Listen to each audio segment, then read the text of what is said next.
I didn't plan to sleep with my landlord, I just didn't want to get kicked out of my apartment. But somehow, between the eviction notice and the first time he kissed me, I stopped being afraid of him and started falling for him. I never thought adulthood would feel like drowning. At 18, I thought I was doing everything right, working part-time at the cafe, trying to stay on top of college, eating ramen like it was gourmet.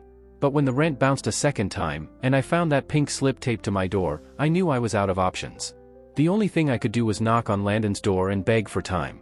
He was a walking contradiction, quiet but intense, older but handsome, always fixing things around the building in rolled-up sleeves. I didn't know if he was going to yell or slam the door in my face. He didn't. He let me in. The knock was soft, but urgent. I opened the door and saw Eli, wide eyes, cheeks flushed, holding the eviction notice like it was burning through his fingers. I'd been expecting it. The missed rent, the tight smiles in the hallway, the sound of him pacing in his apartment at night. I knew the signs. I'd lived them. He was just a kid. But when he looked up at me, it wasn't pity he wanted. It was a chance. "I don't have it," he said, barely above a whisper. "But I need more time. Please." I paused, measured, then stepped aside. "Come in. We'll talk." His apartment was warm, like him. Not in a fuzzy, cuddly way, more like solid. Steady. He poured me tea. Not coffee. Not beer. Tea. It was oddly comforting. "I'm not trying to freeload," I told him. "I'm just drowning," he finished for me. I nodded. He looked at me for a long time. Not like I was a problem. Like I was a person. "There are other ways to settle rent," he said, slow and careful.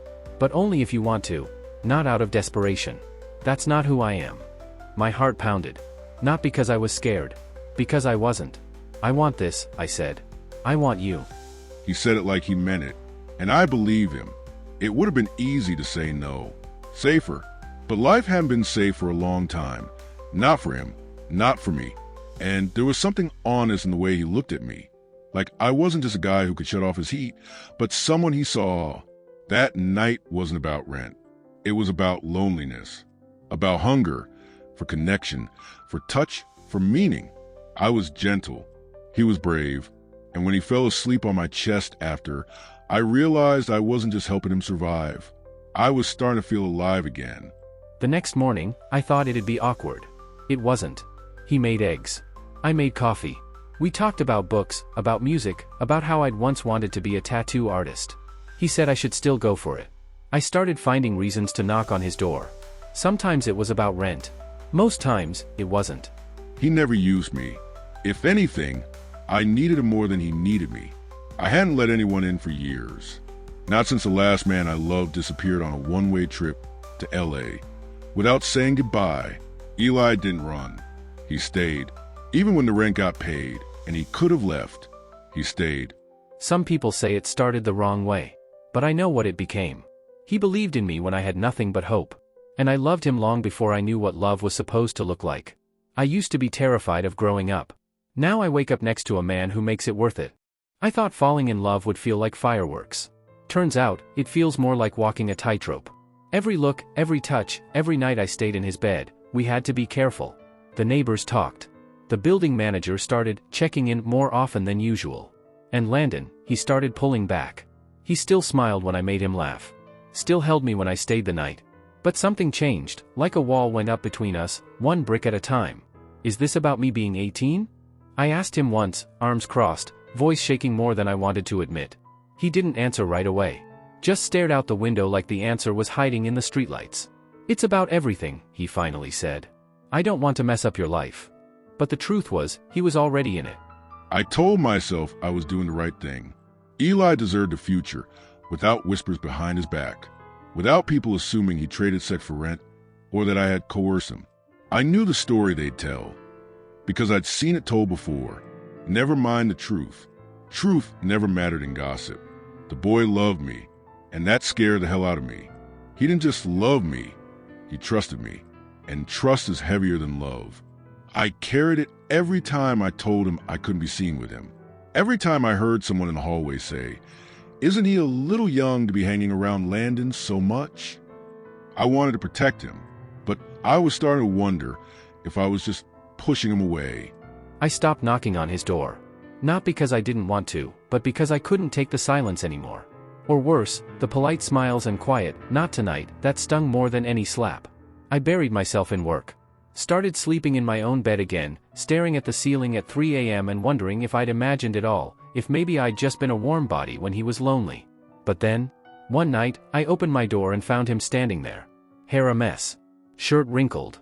Eyes glassy, like he hadn't slept. He didn't say anything for a long time. Then, "I miss you." I let him in without a word.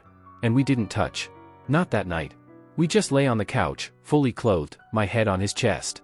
We just breathed. Together. It broke me more than I expected. Seeing his door close night after night. Hearing his footsteps, lighter than usual, like he didn't want me to notice he was home. I'd spent so much of my life alone, I forgot what it felt like to be wanted for more than money or convenience. Eli reminded me I still had a heart, and the thought of breaking has made me sick. I knew the risks, the age gap, the rumors, the responsibility. But I also knew something else. He'd changed my life, and I wasn't about to let fear write the ending to our story. So now we're figuring it out. We're not hiding, but we're careful. He told the building manager that I'm working off some of the rent, doing small repairs. I help paint doors, patch drywall. No one asks questions. And every time I reach for his hand under the table, and he squeezes mine back without a word, I know. We're building something. Not just a relationship, but a life. They say the best sex lives in your head. And yeah, maybe they're right, because I couldn't stop thinking about it. About him. About the way his hands moved like he was still fixing things, only now I was the one being carefully taken apart. It wasn't just the act. It was the way he looked at me, like I was something rare, something he didn't know he was allowed to want until now. Every glance across the room sparked with that quiet electricity. Every innocent touch felt like it might explode into something more. I'd be at work, trying to pour coffee for some sleepy commuter, and my mind would drift. Back to the night I pulled his shirt over his head and kissed the scar on his shoulder.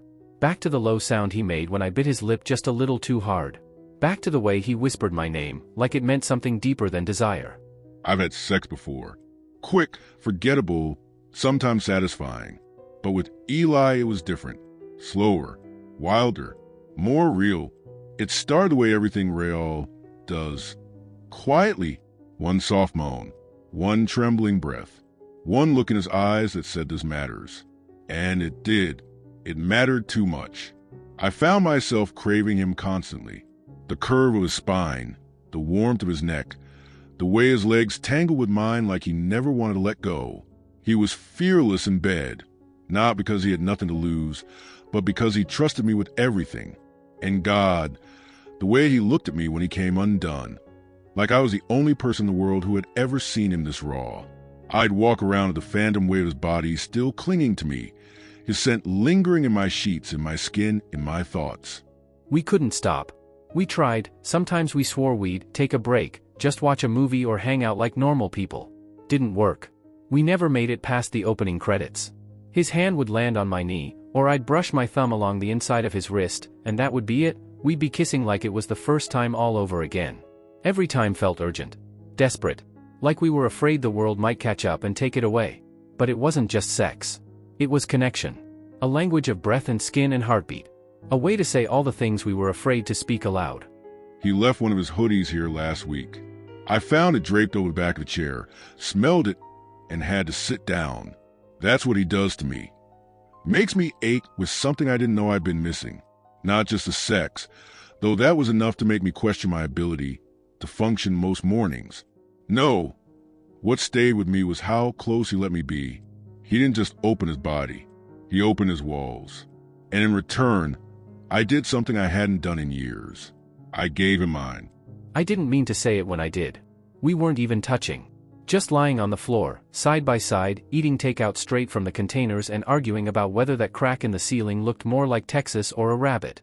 It had been quiet for a while, comfortable silence, the kind I never had with anyone else. My head turned toward him, and my chest tightened. And I just said it. I love you. No build-up, no dramatic pause. It slipped out like it had been waiting, like it didn't want to be hidden anymore. He froze for just a second. Then turned to look at me. And what I saw in his face wasn't shock. It was something quieter. Something heavier. But warm. I know, he said, voice low. I've been afraid to say it first. It scared the hell out of me. not the words, him. Because love used to mean something I had to survive. My last real relationship left me gutted in a way I never admitted to anyone. I was cheated on, lied to, gaslit, and when it finally ended, I swore I was done. I told myself I didn't need that kind of pain again, that I was better off alone. And for a while I kept things simple. My building, my tools, my quiet. Then Eli came crashing into my life with late rent and wild eyes and a laugh that cracked through every wall I had left. He didn't just want my body. He wanted the parts of me I'd packed away. The soft ones, the scared ones, the parts that still believed in something real, even if I buried them deep. So when he said, "I love you," something shifted. And I let it, because I love him too. God help me, I did. He tells me stories sometimes, about the guy before me. How he felt small, controlled, manipulated. How it took him years to feel like a whole person again. And yet, he still opens up to me. Still lets me see him, touch him, hold him when the bad dreams come. That's what love looks like, I think. Not fireworks or grand gestures, but choosing someone after the damage. Choosing them anyway. I'd spend every second with him if I could. Every ordinary moment. Every broken one, too. There's a toothbrush next to mine now. He still technically lives upstairs, but let's be honest, he hasn't slept in that apartment in weeks. His clothes are in my drawers. His cereal's in my pantry. His socks are under the couch, and his laugh is in my bones. And one night, when I was watching him sleep, tangled in my old flannel blanket, I realized something. I'm not afraid anymore. He brought color back into a world I'd let fade to gray. And I never thought I'd get to feel that again, not after what I went through. But I do, because this time it's real. This time it's him. The day I officially moved in, it rained. Not a dramatic storm, just a quiet drizzle that painted the sidewalks and made everything smell like pavement and possibility. Landon stood by the window, arms crossed, watching me set down my last box. It wasn't much. A few books, a crooked lamp, a well-loved hoodie he already claimed smelled like home. "I guess that's it," I said, brushing my hands off. He looked at me like he was still waiting for the catch. Like part of him didn't believe good things could last. But then I walked up, put my hands on his chest, and kissed him slow. "This isn't the end," I said, my lips brushing his. "It's the beginning. Or maybe the middle. But definitely not the end." He exhaled through a laugh. "You sure about this?" "No," I admitted. "But I'm sure about you." Outside, the rain picked up. Inside, we stood still, together, uncertain but steady. We didn't know what came next. But for the first time, we both wanted to find out.